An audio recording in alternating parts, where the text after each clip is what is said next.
Hello fellow grower, magandang araw po and welcome to my channel, The Late Grower. Ang topic natin ngayon ay ang pagtatanim ng mustasa. Yan.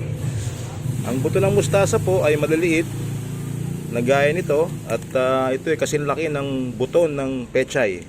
Ang pagtataniman ko ng mga buto para sila sumibol ay ito lang pong maliit na plastic na ito. Ito ay puwit ng isang 6-liter water jug. Pinutol ko lang yung puwet at nilagyan ko siya ng mga butas.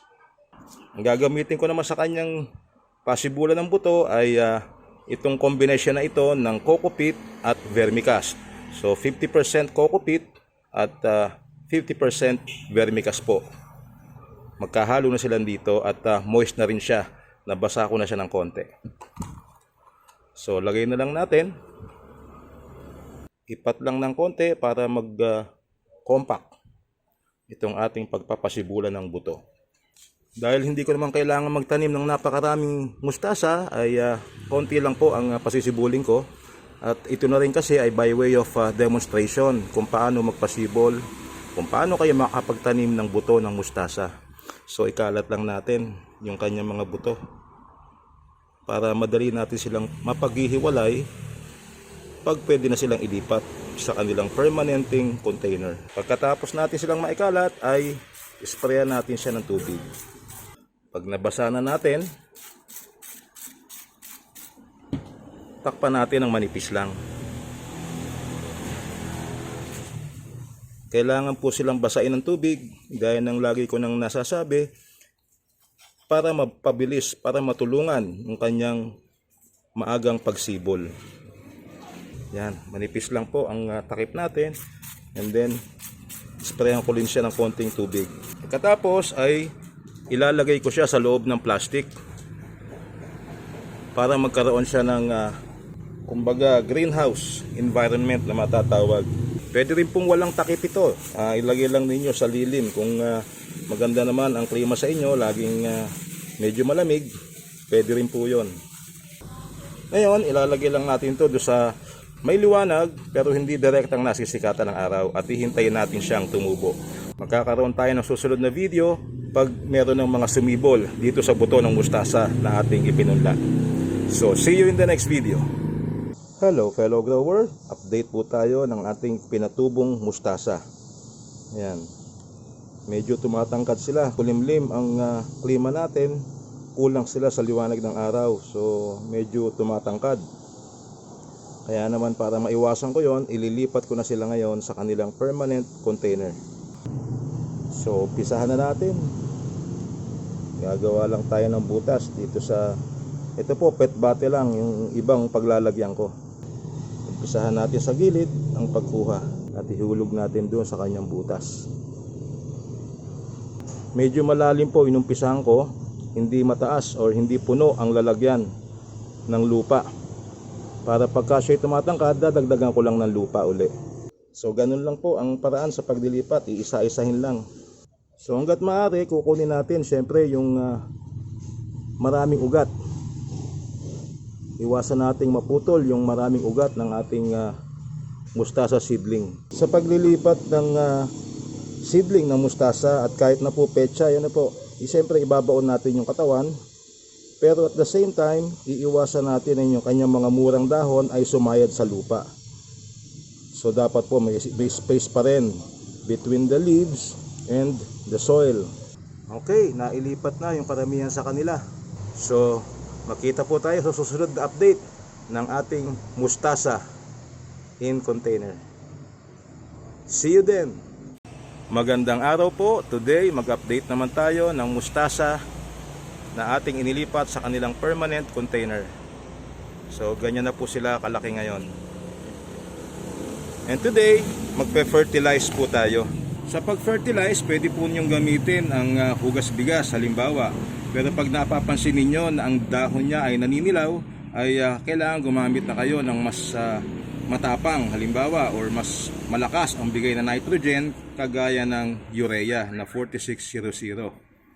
So dito po, ilang butil na urea lang ang ilalagay ko sa bawat halaman. Halimbawa po, ganito lang oh. Patakan ko lang ng ganyan. Ako naman ay hindi rin nagmamadali na palakihin ng biglaan itong aking mga mustasa. Pag nasobrahan po kasi ay masama rin sa halaman. Baka bigla silang mga lanta dahil nasunog sa nitrogen. So babatuhan ko lang ng ilang piraso. Pagkatapos i-fertilize ay agad siyang diligan para mapakinabangan na agad ng halaman yung nitrogen na ating ibinigay. Nag-evaporate din po kasi ang nitrogen na galing sa urea. Nag-evaporate sa hangin. So gaano kadalas naman ang pag-fertilize? Well, ang regular na pag-fertilize po ay once a week. Pero kung napapansin nyo na halimbawa ay mabagal ang paglaki ng halaman, ay pwede nyo rin gawing twice a week. Basta't ang iingatan lang ay ang ma-overdose ang ating tanim, para hindi masayang kasi po baka mamatay. Ngayon, habang lumalaki, gaya ng nabanggit ko, tumataas siya, kailangan lang dagdagan ng lupa. Ipantay doon sa balikat ang lupa. At sa ganung paraan ay mas mabilis siyang maglalabas ng mga dahon. Magkaroon pa tayo ng isa pang video para huling-huling update niya.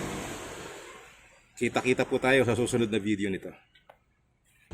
Magandang araw po, magbigay naman tayo ng update sa mga mustasa na ating itinanim sa container. So eto na po ang itsura nila ngayon after around 2 weeks.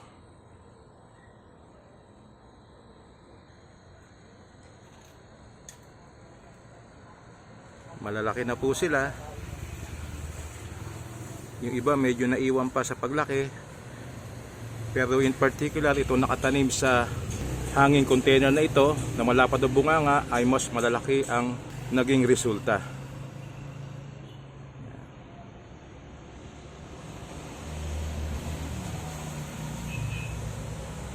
Ito sa ibaba.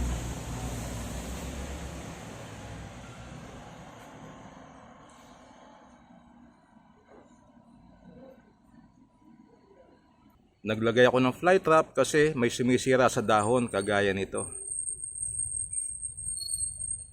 So, sa fly trap ay mahuhuli natin yung mga insekto na sumisira sa mustasa.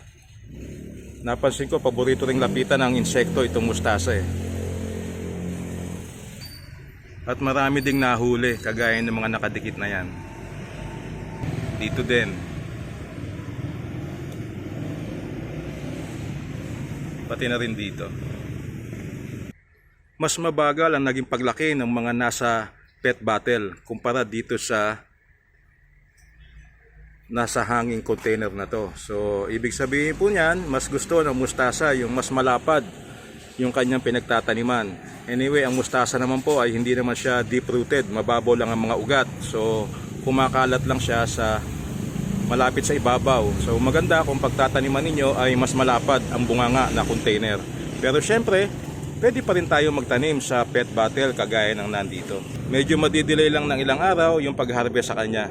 Kasi itong nandito nakasabayan ng nasa pet bottle ay pwede nang ma-harvest. Pwede na itong ma-harvest or pwedeng hintayin pa ng mga 5 araw at okay na siya.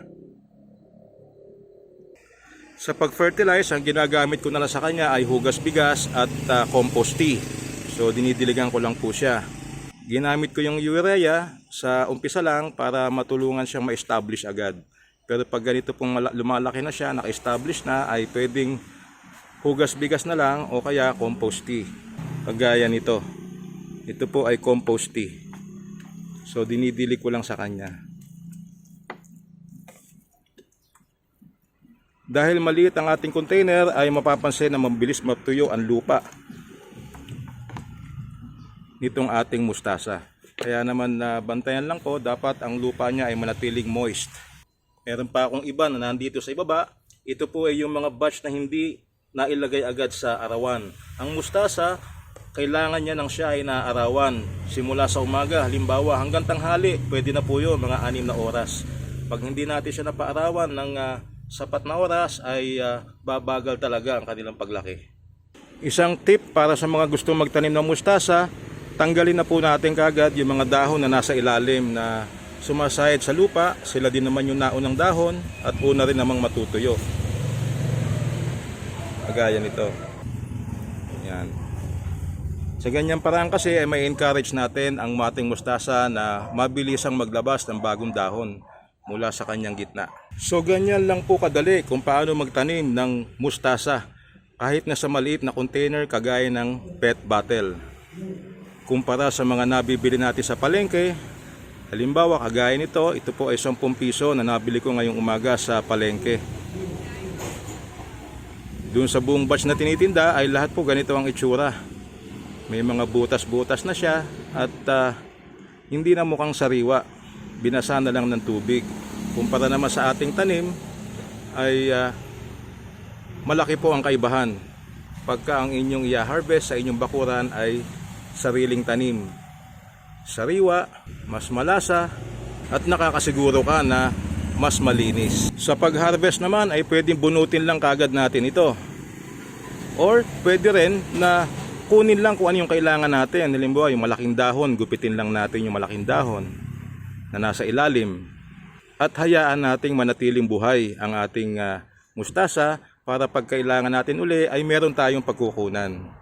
So hindi kailangan bunutin kasi po pag binunot natin siya ay kailangan magtanim tayo uli ng panibago. So hanggang dito na lamang po ang ating video tungkol sa simpleng pagtatanim ng mustasa sa maliit na container. Maraming salamat po sa panonood and hope to see you in my next videos. Bye-bye!